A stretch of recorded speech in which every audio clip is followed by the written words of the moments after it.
week it's been. So much to talk about. Will you stop? A headlock master! You stupid idiot! My liver. This is the best pro wrestling podcast where we talk about the best pro wrestling in the world. My name is Tommy Stryker. Over there is Taco. What up? Joe is out this week. He is dealing with some very difficult air conditioning issues. His AC has liver problems. Definitely has liver problems. My liver. He's got to deal with those things post-haste in this hot summer months, although it's been very nice today. Yeah, it's been rainy last couple of days. Yeah. And So hopefully he gets nice little breeze. Hopefully he gets that liver taken care of. Do you feel sluggish or tired throughout the day? Have you ever thought the problem could be your liver? So, if you're new to the show, thanks for checking it out. Rate, review, and subscribe wherever you find your podcast, but especially on iTunes. We surely appreciate that. This week, we usually start off every show talking about our bests of the week. We start the show with the best of the week, hashtag the best, whatever you want to call it.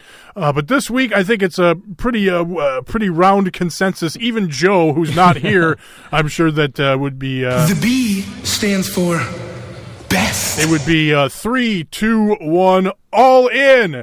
All in. For the there's your Easter egg.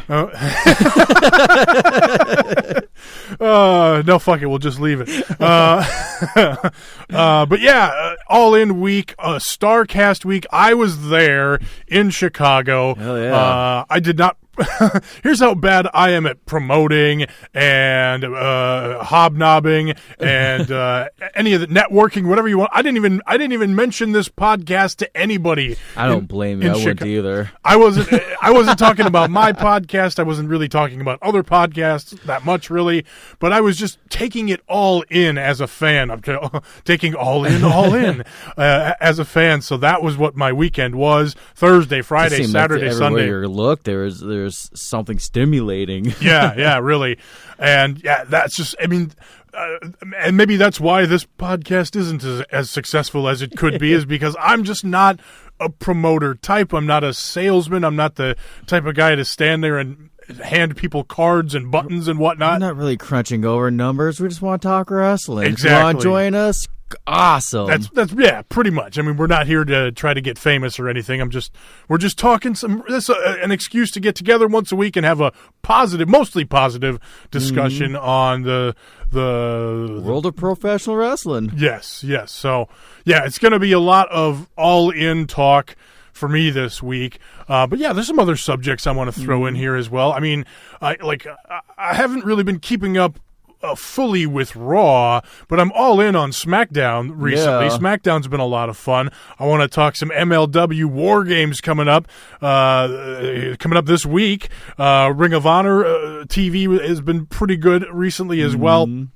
We're not going to talk some NXT so much this week. We got I feel like we've been skipping it every week. Well, that's the thing, is we record on Wednesdays, and we used to kind of, when we did the two podcasts on the same night, on the same day, we would do Strong Honor, go watch NXT, come back, and then record this podcast.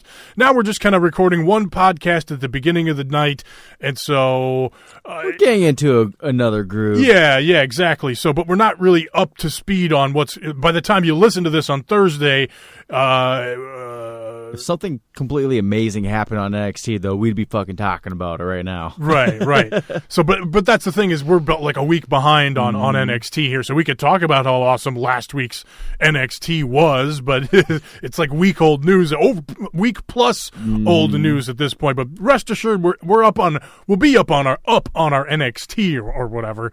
But we're just not really talking about it this week because there's so much other stuff that I really want to get into. I got to talk about them AAW shows. shows that I went into, and back-to-back shows. Yeah. There's a ton to get into. What else did I want to bring up? Before we kind of get going here, definitely interested in the Mae Young Classic. That's also starting tonight on Wednesday night as we record this. So by the time this drops Thursday, people will have watched that as well. Maybe we'll talk a little bit about that next week as we kind of get into it. But it never slows down. We got three New Japan shows this weekend. And I'm sure there'll be a giant I'm sure once we get out of the studio and it gets settled down, I'll be like, oh wow, here's some breaking news all of a sudden. Right. That's the thing though, is we're not here to cover the news or anything. We're just fans talking about geek out. whatever we got a chance to see. So that's why this week is basically going to be an all-in love fest because that's the story.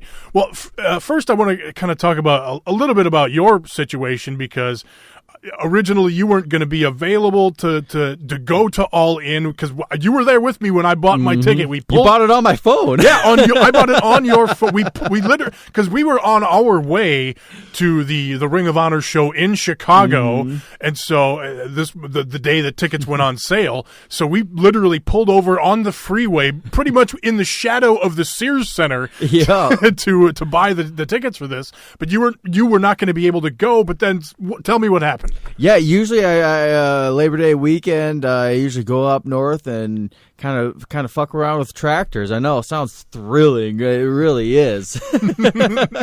But the plans kind of fell through this year. So oh no, yeah, I was just kind of like, motherfucker, I could have definitely got a ticket, had a chance. My phone was out, Tommy's phone was out. Whatever, life goes on. I was just more stoked. I was like, cool, at least I'm home. I get to watch it live. I don't have to watch the replay. Nice. I called Joe up. I'm like, Joe, get your ass over here. I'm fucking throwing pizzas in the oven. Let's do this. Nice. So we fucking, had a good time. Nice. Got after it. We got after it. Nice. So yeah, so let's start with Thursday. So I leave here, Minneapolis, at like 9 in the morning, whatever it was. Get down to Chicago around 3:30. Check into the hotel. I stayed.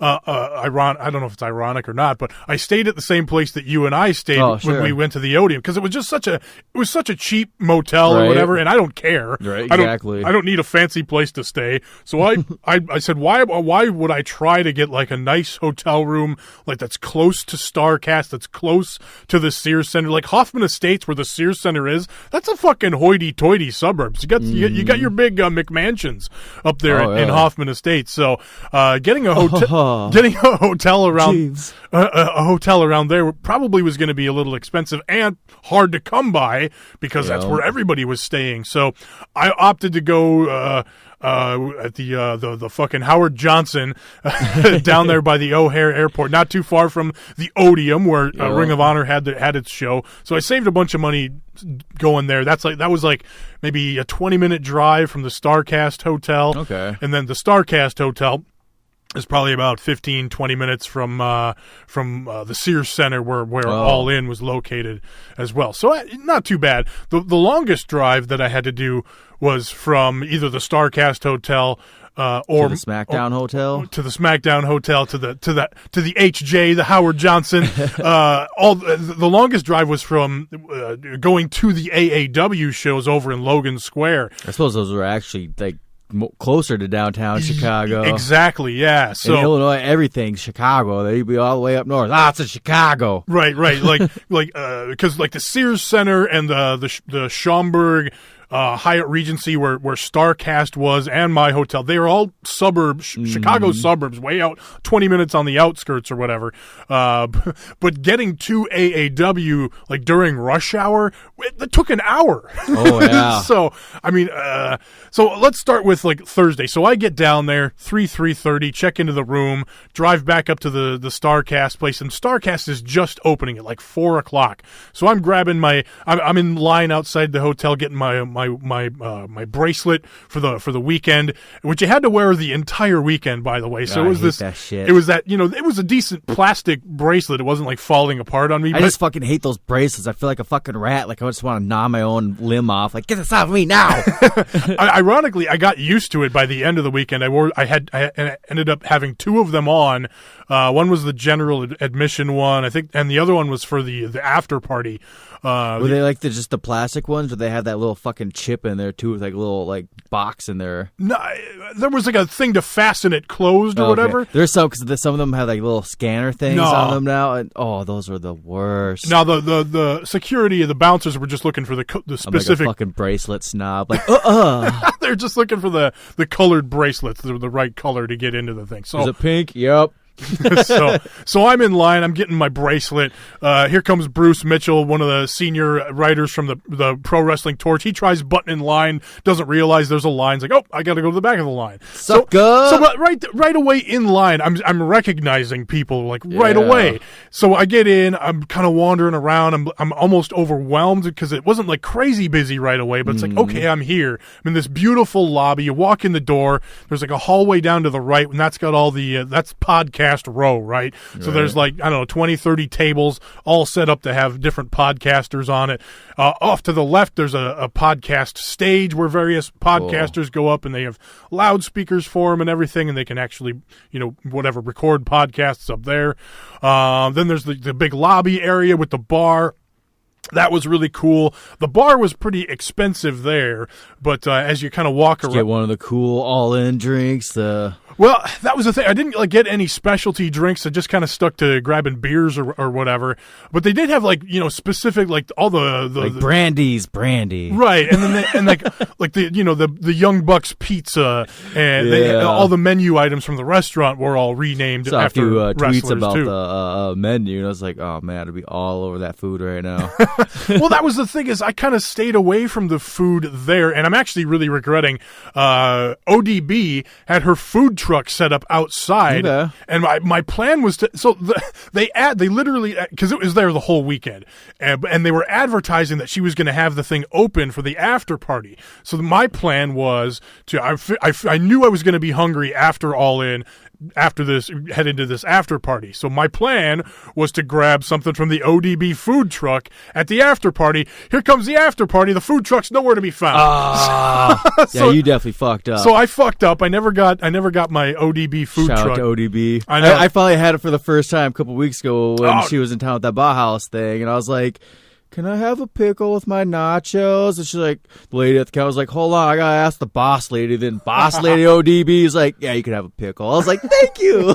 Nice. I don't know. Do you know? Does she still have the bar open in Anoka? She ran a bar up there. I don't think so. I think she's mostly working on the food truck thing now, just because it's so versatile to bring everywhere. Right. And restaurants are so expensive and hard to do. Especially in a place like Anoka. I would assume I don't think many foot traffic's going to go out there for her. It's for people not familiar. It's kind of not a small town, but not a big town either. One of those weird suburbs. She had a spot right downtown where they have kind of a busy bar scene there. Yeah, and I know she was hers was right in the mix. I think they play musical bars in that area, though. That's true too. Well, if Joe was here, he would know. That's his turf. Yeah, he lives in Anoka, so yeah. But and his dress is 27881.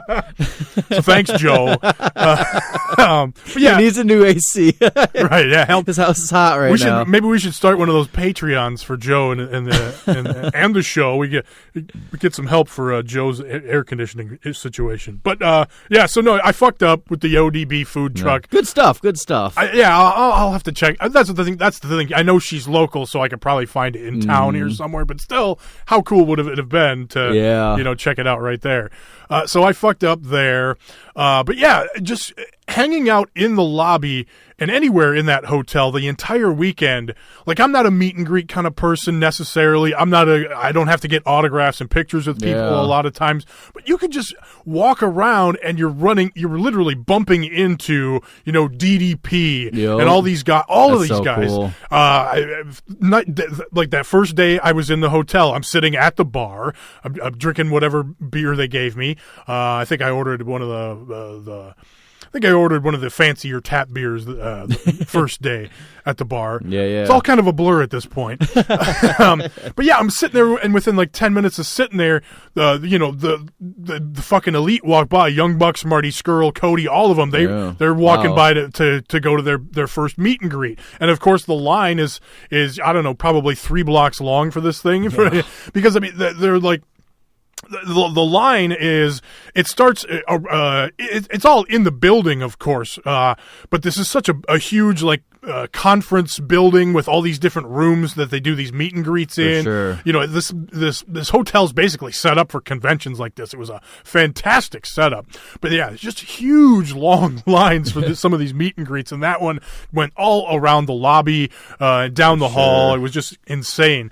So I see those guys right away, so I'm like, yeah, this is fucking lit. This is so cool. Right. So, and then you go down to like the vendor room, and you got wrestlers down there selling gimmicks down there. You had high spots down there selling T-shirts, all kinds of. They had fucking tattoos down there. People were getting tattoos. Yes. A tattoo setup down there. Just so cool. So much interesting stuff. Of course, all the podcasts and stuff. So yeah, Thursday, get down there. I look on Google Maps to find out how long it's going to take to get to AAW, find out that it's going to be an hour. So I'm like, okay, well, I better get going. So round about, I think it was around 4 o'clock. 4 or 5, did I think I left around 5. Thursday or Friday? Thursday. So, that rush hour, perfect. Well, and what was really interesting about Google Maps is it takes you what's going to be the fastest route. So I'm winding through neighborhoods and shit. Okay. On the I only took a little bit of freeway to get to this place. It was mostly just fucking winding through neighborhoods to get there. So that was interesting. Both days was like that. Thursday Yeah, be careful and with that Friday. in Chicago, man. Yeah, but again, it was Fucking. It wasn't on the south side. It wasn't, it was whatever. I know what you're saying. But, so yeah, I want to talk about these AAW shows because they were a lot of fun. And like I said, I usually got piles of notes of stuff here. No notes this week. I'm just kind of raw dogging it, running off of memory. And I'm pulling up the cards here, on my phone here so I don't miss anything really interesting that happened here. But kind of what really stood out from the first night at let me make sure I turn my volume on my phone down here. The first night of AAW, like the most standout thing to me.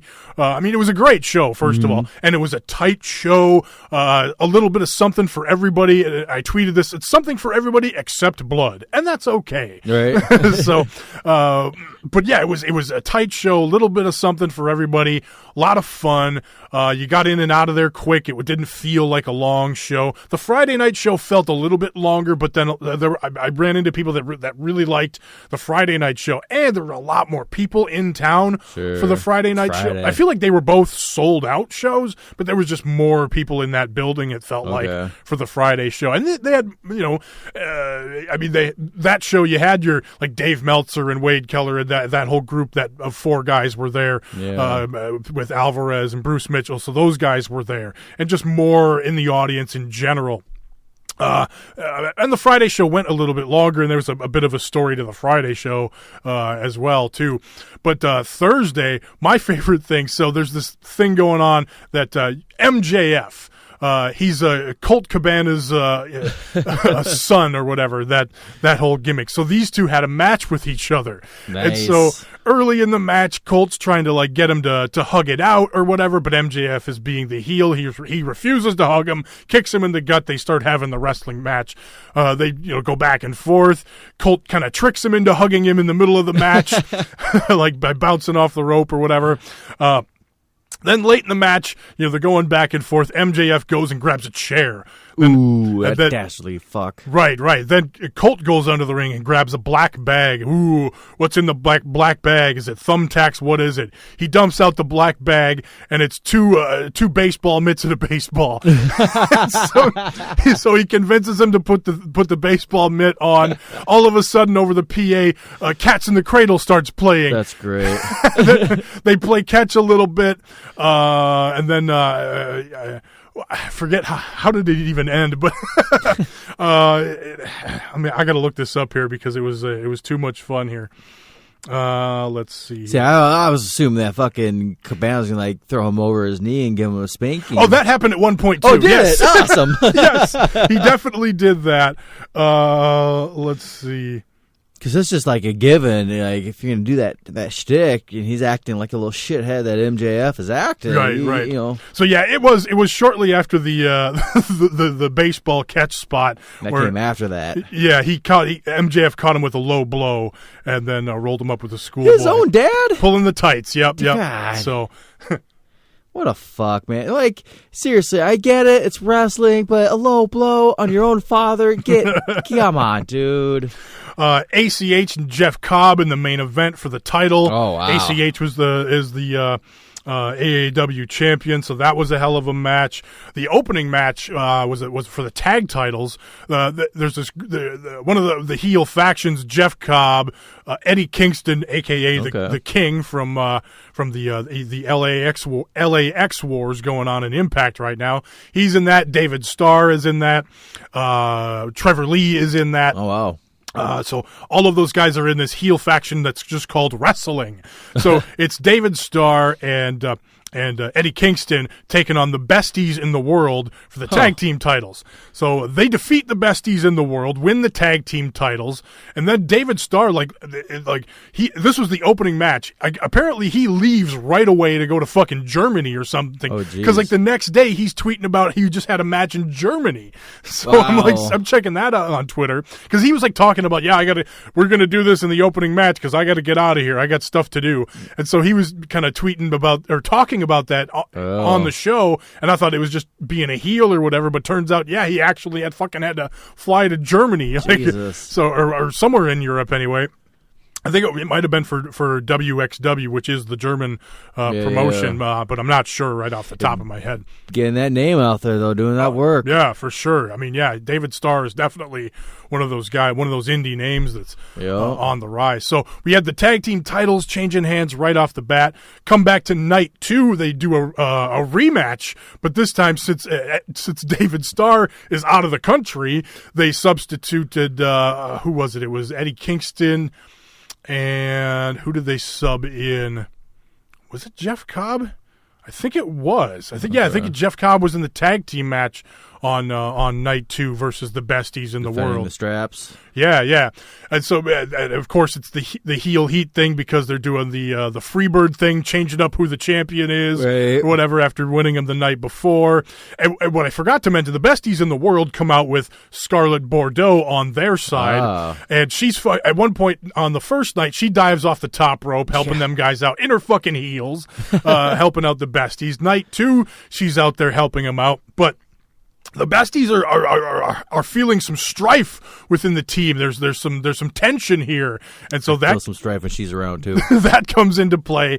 The tension. One of the other guys from the wrestling faction comes and grabs Scarlett Bordeaux and drags her out of there. That causes a big distraction. Trevor Lee is out there. Trevor Lee ended up taking this fucking crazy move from Scarlett Bordeaux in the match. Actually, I think I saw a little clip of that, like a fucking she gave power bomb or some she shit. gave like a Canadian destroyer or some shit. Yeah, it was insane. So that happened, and then she gets taken out of there, and that, or I think her own one of the besties in the world, Davey Vega, I think, ends up escorting her out, and because he's not there for his partner, blah blah blah, leading to more tension between those two. So I know that's a really popular tag team down there in AAW. So it'd be interesting to see. And again, I'm not watching every AAW show. Like when I first went to AAW last year, the besties were apart and they were just getting back together, and Davey Vega was like this huge heel at the time. So when those two got back together, it was kind of a big deal. And so now, less than a year later, here they are kind of almost breaking up again. It's kind of an interesting story. The big story from night 2, Sami Callihan versus Jimmy Jacobs in this hardcore street fight. They're brawling all over the building. I saw great pictures, people in the balcony were taking pictures of them brawling on the floor below because it was really hard to because they're brawling all over the building. Yeah, watch it via social media. Right, you can't, from my seat, I can only see so much, but then they end up brawling right behind me. They brawled onto the stage area, which was, okay, so it was really cool because 3 of my favorite podcasters were sitting front row on the stage. My favorite wrestling podcast, the We Watch Wrestling podcast. I'm wearing their snapback hat right now. They were sitting front and center on the stage, and they're brawling up by them on the stage. Sammy Callahan's grabbing chairs and just burying Jimmy Jacobs in these chairs. He probably buried him underneath 10, 12 of these chairs, and these aren't the typical folding chairs. There's like these, the banquet style chairs with the padded backs and the chrome legs and all sure. that. So they're decent chairs. They're better than your typical pro wrestling, steel folding chair. Yeah, place is like a banquet hall or something, isn't it? Yeah, pretty much. It seems very it's one of those places where I see like the clips and the videos and the photos, and it's like, here's some fucking awesome wrestling, something chaotic in a very elegant area. Yes, it looks like a very elegant building. I love that shit. So I don't know if you've seen the clip of this or anything, but the one of the guys from We Watch Wrestling took a video of this. So he's burying him in the chairs, just killing. I haven't seen none of this. Okay, so he's just burying him in these chairs, and they're brawling all over the building. I forgot to mention there was a crazy great tag match earlier in the night between Flamita and Bandito, Ray Phoenix and Pentagon. Oh. Or no, that was night 1. That was also a crazy fucking match. Really, that was the main event. Night one was. Oh yeah, that's why I was looking on High Spots because I was like, do they have a free trial? And it's like, fuck no, they don't. But I'll get to it down the road. Yeah, night 1 was on High Spots live for sure, and I don't know if they're going to be replay.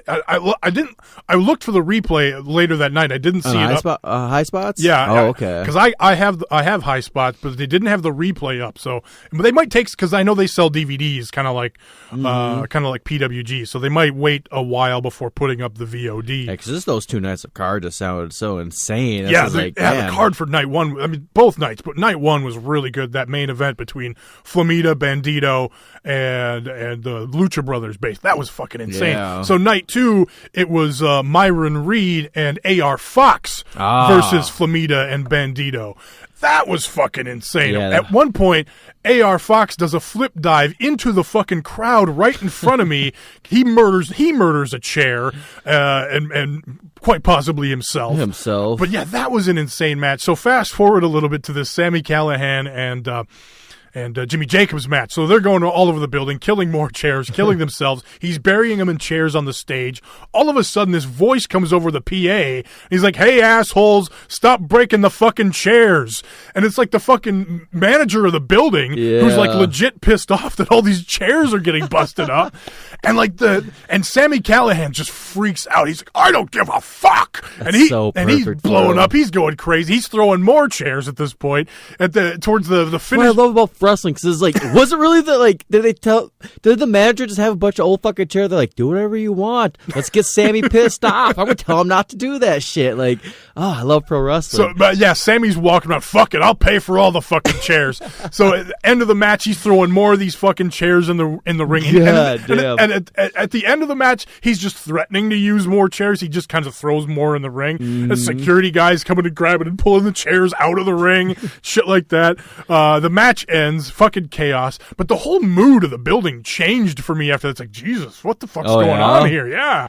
And then I guess there was some pretty legit heat between the security guard and Sammy Callahan. Okay, so it was legit. Like I heard a couple of different things. Like Sammy Callahan thought, like, and this is like going in the back now. Sammy Callahan, maybe they were just walking towards the back or something like that. But Sammy Callahan thought the security guard was like training to be a wrestler at one point, so he goes to give him a working punch. But the security guard thought he was like legit trying to punch him and like flashed a gun at him or something. So there's some really fucked up shit. And I guess they got Sammy Callahan. They not security, but whoever was in charge, or basically they got Sammy Callahan out of there. It sounded like they might not. It seriously sounded like Logan Square might not have AAW back, but it kind of sounded like maybe Cooler cooler heads prevailed at the end of this thing. I guess we'll see. Maybe Sammy's banned. Maybe Sammy's banned from this thing, or maybe just no more breaking the fucking banquet chairs in the crowd kind of thing. Because, I mean, they can bring their own steel chairs and throw shit. They do. They have regular steel chairs under the ring for spots. Well, so I was like, that's kind of right up Sammy's alley to fucking just property damage, fucking get the boss to break kayfabe a little bit, like knock that shit off and get Sammy worked up. But no, it sounds like it escalated further than that then. So well, and at that point, you know, anytime anything was going on outside of the ring in the last couple of matches after that, it was just like we've already seen a lot of this. At least this is how I felt anyway. Yeah, we've already seen a lot of this brawling. We know management is uneasy at this point, so it kind of took me out of it a little bit. The main event, Brody King versus ACH for the championship. I was really looking forward to it, and I'm watching the match, and I was really kind of unimpressed with Brody King. I've only seen Brody a couple of times, but I've heard good things. You know, he's kind of a Cassius Ohno body type, not quite as big, but just fucking tattoos like crazy. And he's kind of doing the Brody gimmick, you know, Bruiser Brody almost, you know, just a brawler, fucking hard chop, nasty as hell. Yeah, hard chopper kind of guy, just fucking, you know, punch, kick, and chop, motherfucker. Chop that tree down. So they're doing their match, and I guess early in the match he suffered a concussion or got his bell rung or something. I didn't notice it, but I heard this on Meltzer talked about it after the fact. So I'm like, oh, well, maybe that was why. Because there were a couple of weird botchy things in the middle where Brody looked like he didn't know what he was doing. So I was like, okay. Scary, but it's part of the show, and though. yeah, it was a slow-paced match, and they went really long. And like I said, the crowd was kind of out of it at that late stage, and it was a long show the second day, too. You said the whole vibe of the fucking room changed too, like fucking dad hit mom silence. Yeah, that's kind of what it was. And then Brody King wins the match versus ACH. Okay, and it kind of fell flat for me, you know. It was like the championship or just the match. Yeah, he won the championship. Oh wow! And so it felt like that was supposed to be a big moment, and it just, you know, it was like. I just, you know, I wanted it to be better. It was good, and there were a lot of people that liked to just talking to some other people around. It was one of those things that will translate better on film. That could be too. That could very well be. So yeah, but really good shows all around both nights from AA. Yeah, and check if nothing else, look for those tag matches with the Lucha Brothers and Flamita and Bandito. They just go fucking nuts. Really good 3-way from DJZ on night one. DJZ was great both nights actually. That cat's fun to watch too, man. Like he's someone that's just, I don't know what's stopping him from getting to that next level out there, though, to really stepping up. It seems like he's going to be like a big player in Impact, and I don't know. Yeah, I know. He's killing it. He had that major, you know, injury and stuff. Yeah. But... And Impact has never really featured like the X Division guys. It's true. Not certainly not the way the way Brian Cage is kind of getting over now. But yeah, he's another guy. He was on these shows. Brian Cage, Shane Strickland, I believe. Everything's running together now. But yeah, I'm sure he was there. Am I? Maybe I'm fascinating. Or hallucinating. I feel like he was there the second night. Yeah, that sounds right. I believe so. So I feel like that was one of those names the second night. I was like, God damn it, he's there too. Yeah, let me click on the second night here. Yeah, Shane Strickland and Darby Allin. Yes, they had a fucking banger. That was a great match. Fucking the OVE guys, Jake and Dave Christ, the other, you know, Sammy Callahan guys. Those guys hang out with Sammy Callahan on Impact and stuff. Those guys were there night 2. MJF versus Marco Stunt. He was that, you know, crazy little guy that was in the over the budget battle royal. Yeah, just a great match.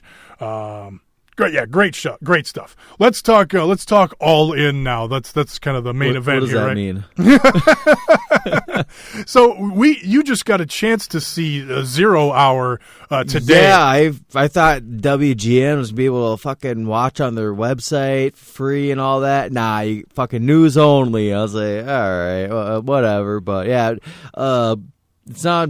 There's only one streaming service. DirecTV, I think, only has WGN, so that was kind of a bummer. And Yeah, I'm so glad we watched it. Had a recording of it. Yeah. Little DVRs. Absolutely. Yeah. No, it was a lot of fun. I mean, it didn't really the crowd noise did not translate to the video broadcast. Like when SCU came out, it was so loud in that. I mean, everybody was chanting for SCU when those guys came out for that tag match. Great tag match. I love the finish where Kazarian counters the what do you call it? The goddamn the Doomsday device into the power. Almost said Death Star. Yeah, counters the Doomsday into the Power Slam. Just loved that. Great. Awesome, fun spot to get the pinfall. Yeah, good opening match. Love the Rocky gear because they were doing the Rocky montages. They were fucking pumped, smiling. I don't think I've seen those guys smiling that hard before. Yeah. Doing the Rocky montages on being the elite and everything. That was awesome. And then that over-the-budget Battle Royal, just a really well-done Battle Royal. So good, Just coming in, too, like, first off, just the crowd from the start to begin, from the beginning to the end of All In, all of it was awesome. Like, this very cool crowd, excited crowd, having a good time, not overly obnoxious crowd. I'm not the only one, obviously, to notice fucking pink hoodie dude in the front row tripping on acid or whatever the fuck. Like, you could tell he partied too hard, but to my knowledge, not obnoxious to anyone around him. He was just into everything. He was just into it, and who the fuck was it? Especially when you had a couple of drinks in you. So yeah, it was awesome to see that. It's just. I find that stuff fascinating where it's like it's first ever event, first everything, first, it's landmark in professional wrestling, and you get, 11,000 plus people there fucking well behaved, awesome, enjoying having a good time. And then you get to major promotions that have less crowds there, and they're fucking louder and rowdier and causing a ruckus. So it's just like, God damn it, So it's just like, fucking great product. And going into this Battle Royal, in my head was like, okay, it's one of those, pre-show kind of things. Right. Okay, we're getting the tag match, and this is what I harp about on pre-shows, what, WWE needs to be doing. Hype them up to be something that we look forward to, because I was going into this pre-show like, okay, we're having a tag match with, the tag titles on the line. Awesome, cool, whatever. And then a Battle Royal, awesome, cool, whatever. I'm going to see a bunch of faces, that Jordan Grace is a perfect example. Yeah. She's blowing up social media right now, and the biggest thing I only kind of know her from is that book she just released, The DM of a Female Wrestler. It's like, I gotta pick that shit up. Yeah. But I haven't seen any of her work yet, so this to me was my first time actually seeing her do her thing, and it was if they do another All In and have another Battle Royale kind of same spot, they can't. Don't give everyone their, the moment to shine. This is the first one, so this is like really giving them a moment to shine. That they're sharpen their craft. But yeah, it was just such a great opportunity to see everybody, pull off, get a moment, do their thing, and yeah, she fucking looked like $1 million. I know her and fucking Cage had a barn burner a couple of weeks, maybe a month or so ago. Oh yeah, that's a fucking another match I want to see. So it's like, I love it. Even her interaction with Bully Ray was fucking phenomenal. And I could be wrong, but I'm pretty sure there's reports of him out. I could be wrong, but I feel like he's very iffy on the fighting women in the ring kind of thing. Oh, sure. Besides putting them through a table or some shit, but I could be wrong 100%. I'm trying not to put fake news out there, but I feel like he was one of those guys that was borderline on actually the wrestling aspect of it. So it was awesome to see that, because it was like I like that just fucking it shows how good he is at being a fucking piece of shit. Like. Her being like fucking stepping up, getting a fucking Bully Ray's face. I was like, yeah, you get in there, girl. And fucking Bubba going in for that slap just for an eye rake. I was like, nasty. I love it. It was good shit, man. Like, fucking, that's what a pre-show should be. Like, it was just fun, start to beginning, fucking, SCU got the crowd going, man. They were pumped and then roaring. And SCU beating the tag champs in they gained the titles. Oh, no, it wasn't non-title match, but now we can look forward to SCU getting that title shot at some point down the line, and then getting back to the Battle Royal and how well that was done. Everybody had a cool spot in there. It was just, everything was just so well timed. Fucking Chico El Luchador and Rocky Romero being in the match, so right away you know something's up. It was just like when we were watching it, fucking, I think that was 15, 20 minutes the whole thing was or whatever. Yeah. Fucking minutes into this, it's like, is that fucking cheeseburger? Like, it's just like more and more surprises kept happening. Yeah. And as much as I love stuff like the Royal Rumble, it was just kind of cool. That was like, oh, fuck, the world's, where's Waldo? Who's who going on right now? Right. And, Billy Gunn and his son. Yeah, his son, to me was no knowledge of his son. I thought he was a pull-out king, so obviously I'm wrong. So his son was unique. I don't know if I necessarily have a great opinion on him. That is so profane. Taco. And rude. But fucking great start to All In. Yeah, and of course Flip winning the thing, hiding out as Chico El Luchador.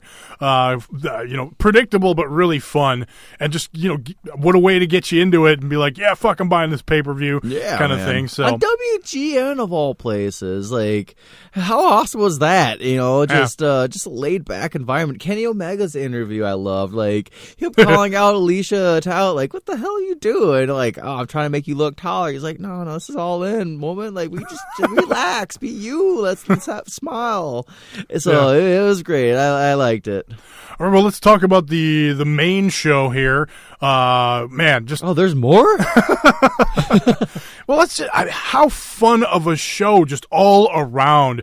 It was so satisfying watching this show. It was just so good. A few people out there were just right off the bat like, is this, god damn it, fucking wrestling fans? Let's just calm down a bit. We don't need to be breaking down the fucking entrances and the fucking matches of this event and be like, well, we could take off 2 minutes here. We're not producers. We're not putting on a show. Like, this was their first time doing this thing, and they fucking knocked it out of the park, man. I got no love for trolls. Great. I got no love for trolls. People are just taking, like, a lot of people are kind of butthurt over the main event being cut short, and man, it wasn't about the Bucks. It wasn't, I'm skipping around a little bit, but that's fine. It wasn't about the Bucks. It wasn't about Cody, even though he won the World's Championship. It was about everybody else in this business, and that's kind of what I reflected off about it. The Bucks, Omega, the Golden Elite, they're fucking on top right now, and this is them sharing that love, getting those people out there, getting them that spotlight, getting fucking MJF and Matt Cross. To me, Matt Cross needs to be a bigger star than he is. This dude is a fucking dime piece. He's a silver fox. Like, why is he not a bigger star? Fucking Lucha, take that mask off of this dude. Like, first of all, I thought he was a younger man under that mask. Right. But seeing in the last couple of years, with the exposure from Lucha Underground, it's like, this guy is fucking awesome, and I'm so happy I got to see him at that show a couple weeks ago too in person. It's like, this dude is fucking insane. How is he not a bigger commodity, a bigger star? And I think this All In thing is going to help him, people like that even more. It's like, this guy needs to be out there fucking more.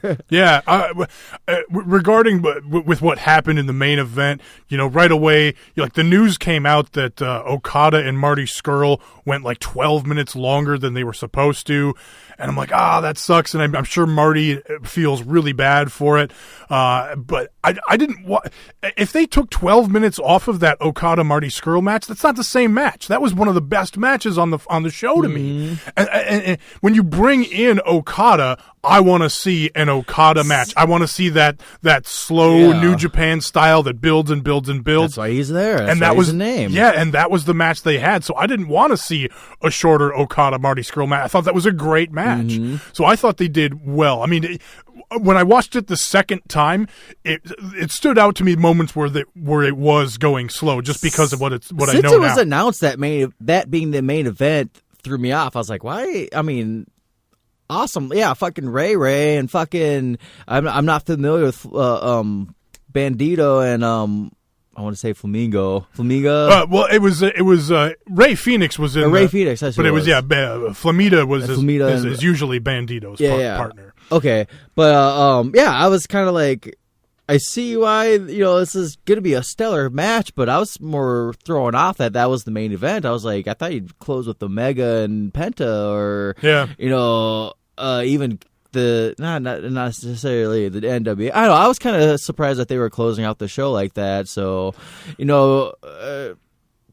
shit happens. It's their first time. The way I look at it is, I mean, I did the same thing right away. Like I was like, okay, well, what could have changed other because I loved the Okada Skrull match. Well, maybe this match could have been shorter, or maybe that match could have been shorter, or maybe take off MJF and Matt Cross. And I was like, no. It was a great card. It was perfect. If they could have went 15 minutes longer, then it would have been even better because then they could have done that 6-man main event, because that tag match, that 6-man match, was originally planned to go damn near 30 minutes. Hour, yeah. So that was going to, that was going to be a banger. That's what's hurting wrestling a little bit, is when you start getting to that territory of, well, this match should have been like this, and hey, Road Dogg, your job is, and you're producing, like, no, that's not our fucking business, man. Like, don't go too deep with this. Like, that's when it ruins it. Like, what I said was stop talking. Correct. Just stop talking. It's all in. These guys, be proud of them. Like, I mean, everyone is. It's just nerds nerding out. It's what we do. It's hard not to. I'm gonna be full of shit if I didn't say like, well, what can we switch around? No, it's theirs. They fucking did great with it. They fucking, they learned so much by doing this. Cody, the Bucks, everybody. They the amount of knowledge they gained from this. I think they've only gained more respect for someone like the WWE or fucking Impact or any, even on being the elite, Ring of Honor. Even they were saying we've gained so much respect for promoters because. Okay. We've been just so busy just running around constantly the day of the show. It's just been insane. I can't imagine.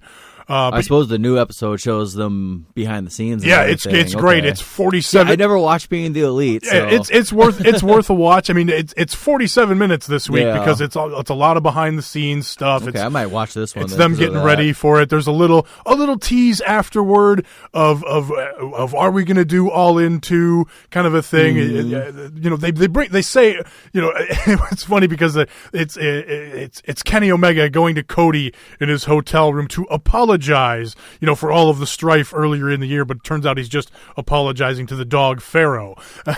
And Cody's like drinking and he's drunk or whatever, and he's kind of surly, and he's going to leave, and Brandy comes in and he's like, "Hey, Brandy, we should make up too, and you know what? We should be best friends." And then Flip comes out of the bathroom, and he's like, "Brandy's my best friend." And then drunk Cody's like, "Flip, what the fuck are you doing in my bathroom?" Because Cody hates Flip or whatever, but he finally came around.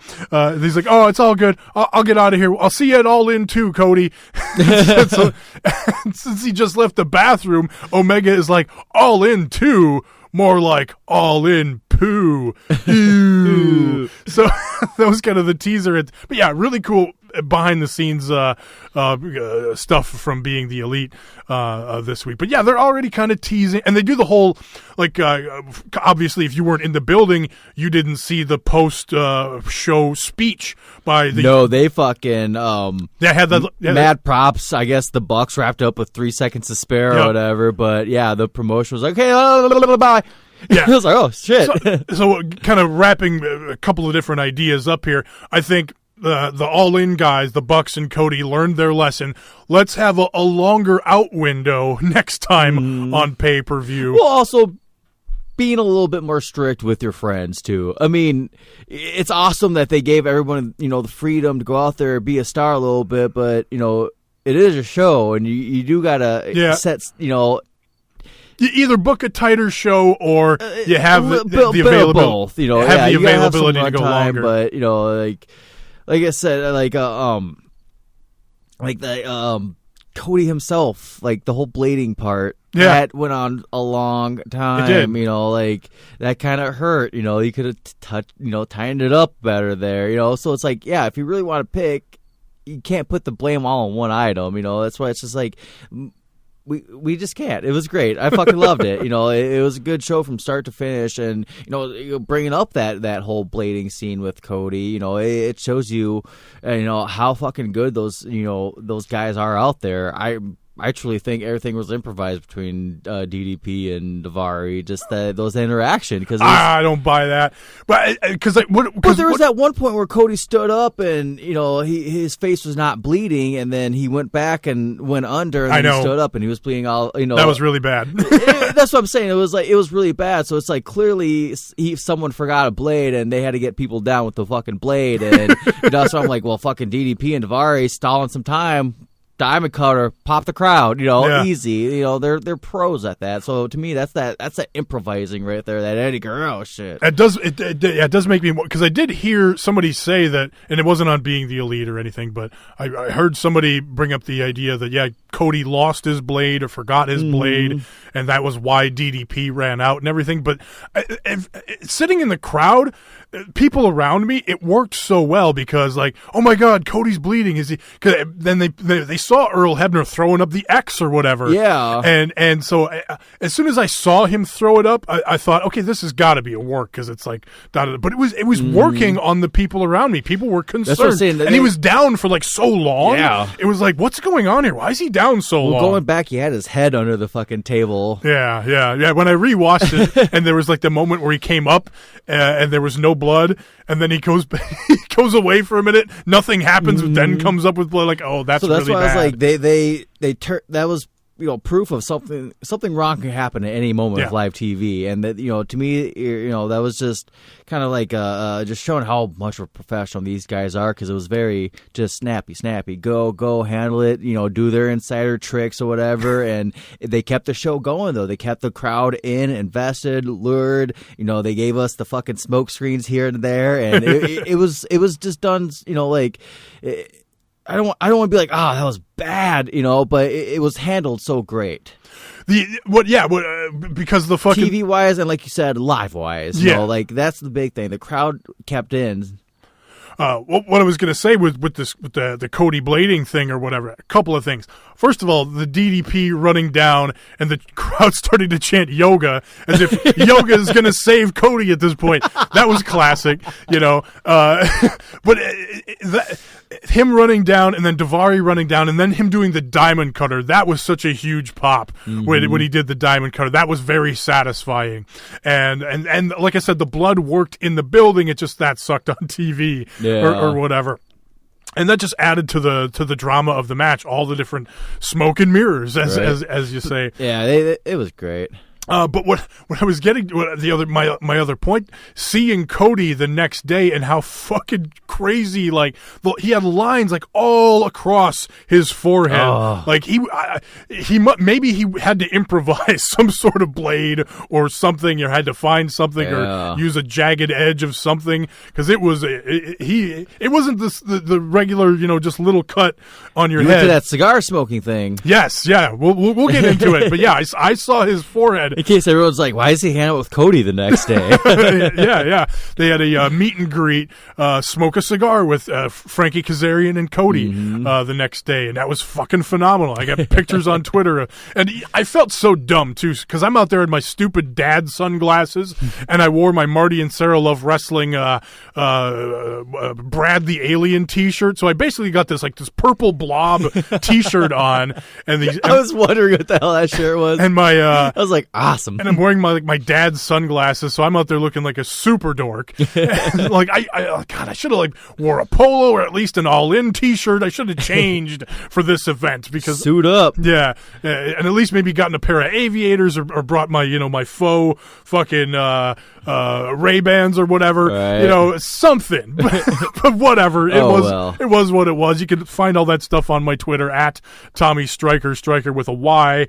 I don't tweet too much, so you won't have to scroll down too far to find that stuff. But yeah, that was so cool too, because like it started at whatever time, 2:30 or something, 2:30, and of course Cody, because he's so fucking busy, it's the day after All In. He was late getting there, but he stayed late and made sure everybody got to meet him, made sure everybody got a picture. So that was really cool. The cigars were really good. Yeah. You could tell there were a lot of people there that were just there for the meet and greet. They weren't really into cigars so much. So like I ended up smoking 2 because you get one for free, right? Okay. But it took so long for Cody to get there, and I was standing. The coolest part is I'm kind of standing over in the shade next to where they're taking pictures, and I'm just hanging out listening to fucking Frank Kazarian talk to people and stuff. Scorpio Sky showed up even though he didn't have to, and he's just hanging out smoking a cigar. So that was cool. I'm listening to him talk, so I'm just off to the side enjoying my cigar, enjoying the conversation, just hanging out. I finish my cigar, and I'm in line to meet Cody. I'm like, I gotta get another cigar. So I go to buy another cigar. They're all out of the American Nightmare cigars at this point. So he's got some other cigars there for sale. So I just buy another random cigar, but I'm like, damn, I really want another one of these American Rebels. I look over at the ashtray, and there's like 2 or 3 like full cigars that have barely been smoked, that are out there. Nobody's smoking them. They're just sitting there. And I'm eyeing these things for like 10 minutes as I'm standing in line. Finally, I walk over, and I'm like, I got no shame. I take the thing out. I clip off the end that's been smoked a little bit. I clip off the end that's been on fire a little bit. So I shorten it up a little bit from where it was, but I essentially had an entire extra cigar. Oh, yeah, still a good goddamn cigar. And it was great. So goddamn people, it's a waste of quality. Oh my god, that's good to hear though, because I that Cody is putting his name on good products though, and I respect that 110%. It's like band t-shirts. Like I want that soft shit that's gonna last me for fucking ever. I want the material printed or the photo printed into the shirt. I could tell Cody takes pride in that kind of stuff because, like you said, I guess his cigar are fucking good. I've heard great things about his wine too and everything. Oh, yeah. So it's just like good. I love that he's taking pride in what he's putting out there, and you can tell with All In. Other stuff I wanted to talk about from All In, the Omega and Pentagon match, really good. Really had the crowd by the end of it, man. When he hit the fucking package pile driver on the apron, man, and then hitting it, doing the arm breaker, and then the package pile driver. I'm like, oh my god, fucking Pentagon's winning this thing, dude. I fucking wanted him to win so bad. I was like, it's happening. No, it's not. Kick out, shit. Well, that's the thing is going in. I was like, there's no way the IWGP champion's going to lose to Pentagon here. New Japan's just not going to allow that. So he didn't come out with the title either. I noticed. No, yeah, which was disappointing. I was like, I wanted to see the belt. But that's why I was like, he's not coming off the title. So I was like, well, maybe he'll lose. Right. Like I see New Japan allowing him to lose if he doesn't come out with that title. But yeah, I thought they had a really good match. As I said earlier, Okada and Marty Scurll, I thought it was great. Again, slow in spots, but what really stood out to me, both in the building and rewatching it today. So in the building, I'm watching the match, and obviously I got no idea what time things are, time constraints, whatever. I'm just watching the show. So at one point, I noticed Bobby Cruz, the ring announcer, get up from his seat at ringside. He's at the table next to the timekeeper's table where they ring the bell, and obviously where the ring announcer sits. He goes up to the ringside and he starts trying to get the attention of the guys in the ring. I'm like, what the hell's going on here? So eventually he stops, but then I see a referee creep out. He doesn't come in the main entrance. He walks around everybody. He creeps into the ring area, and he's squatted ringside, and he's trying to get Marty's attention. He's slapping the ring, Marty. So they're trying to give him time cues or take it the fuck home. And so I rewatched it today, and I just wanted to rewatch the match, but then this shit's sticking out like a sore thumb to me. I didn't see the Bobby Cruz thing like I did in the arena, but all of a sudden I see this referee off to the side towards the end of the match, and he's just smacking the mat, yelling, Marty, take it home, Marty. Just slamming the mat. The cameras are trying to hide the referee, but I'm like, there he is. But that stood out to me, knowing what we know now. But still loved that match. What else? The Stephen Amell, Christopher Daniels match. That was about what I expected. But yeah, Amell taking some crazy risks. I said on Twitter, I was like, man, if this shit was on WWE TV, people would be fucking roasting this shit. Like, why is this on fucking wrestling right now? And it was one of those kind of matches, and then somebody even was like, well, fucking he did, was on WWE TV, and, was people bitching about it then? Yeah, they were. Like they're also bitching about Cody being Stardust and Neville being in that kind of match. Yeah. Like, they definitely were complaining about it then, and but did he look sloppy? Yeah, he fucking did, but he took fucking bumps. He went all out. He threw it all in. He could have looked a lot worse. Exactly. And, I said it a couple weeks ago. I kind of like seeing that kind of subtle sloppiness in the ring. Like, it doesn't take it away from me. It makes it more realistic to me. Like, if you go out there and you see two guys brawling, they're not going to be fucking ballet dancing. Like, I jab you, you jab me, flip, flip, flip, and we dance. Like, it's not going to be like that. It's going to be rough, rowdy. It's fucking, I'm not going to be fucking selling kicks. I'm fucking going to be taking these fucking kicks. And he was, and yeah, for Amel's experience level, he fucking showed up. I thought he did great. Yeah, exactly. My only critique, they had Jerry Lynn out there refereeing, which I thought was cool. My only critique of it would be, if I was going to break it down like that, which I'm going to right now, would be I wasn't really sure who the crowd or whoever was supposed to root for. I was rooting for Christopher Daniels. I'm a huge Christopher Daniels fan. I'm invested in this SCU thing. SCU. But I feel like the crowd wasn't really sure how to feel because Amel was kind of heelish in his promos leading up to it, but I think there's a lot of fans of Arrow and what he's doing and that he's part of the Bullet Club or whatever, comes out to that old school Bullet Club music, which was cool too. So a lot of people didn't know how to feel watching the match, and that disappointed me too because like SCU got that great reaction in the opening match of the show, and here it was a lot more muted of a reaction. I felt bad for CD here. I was like, oh man, I was really hoping for like a big reaction. He wasn't really Daniels. Pushing the SCU stuff though either. Yeah, but I feel like they could have maybe gone a little harder with Amel as the heel in the situation because like when the referee, like Amel does the crash and burn through the table in the match, and then Jerry Lynn refuses to do the 10 count, throws them both back in the ring. Yep. Christopher Daniels came off a little heelish in that when he gets in the ref's face, and Jerry Lynn takes off the ref shirt and all that.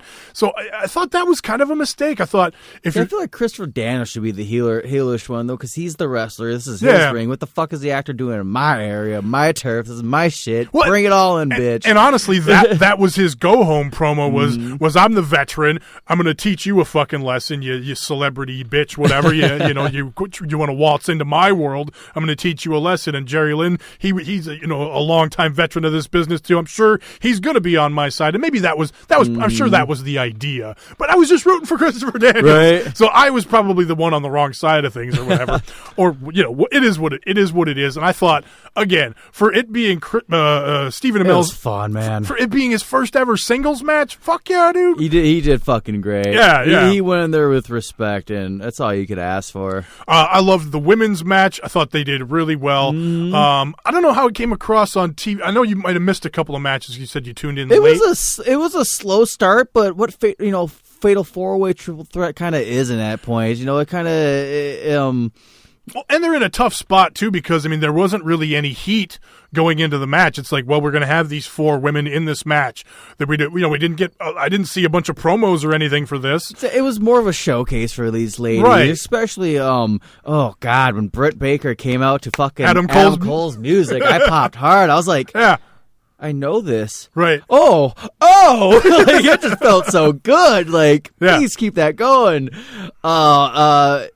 Yeah, it was fun though. That's, there wasn't really a lot of emotion going on there. I know a lot of people were kind of mad about it on Twitter, like, show some love to the ladies. And they fucking did by the end of it. That's pro wrestling, to the T is, it's a fatal four-way match. It took a little bit, to get it going and, get the, moves, get the slow pace, get the people feeling each other. And once they clicked, fucking, they were flying in and out. You could tell they're having a good time. Yeah. They're fucking hitting hard, hitting fast, and going at it. And it was fucking, I loved it. It was fun. That's the thing is the Listen to me right now. the crowd was kind of quiet for the match, but we were all watching intensely. Like, okay, who's going to get the advantage here? Who do we like? Who don't we like? So we're all exactly studying, watching. Right. It. We were.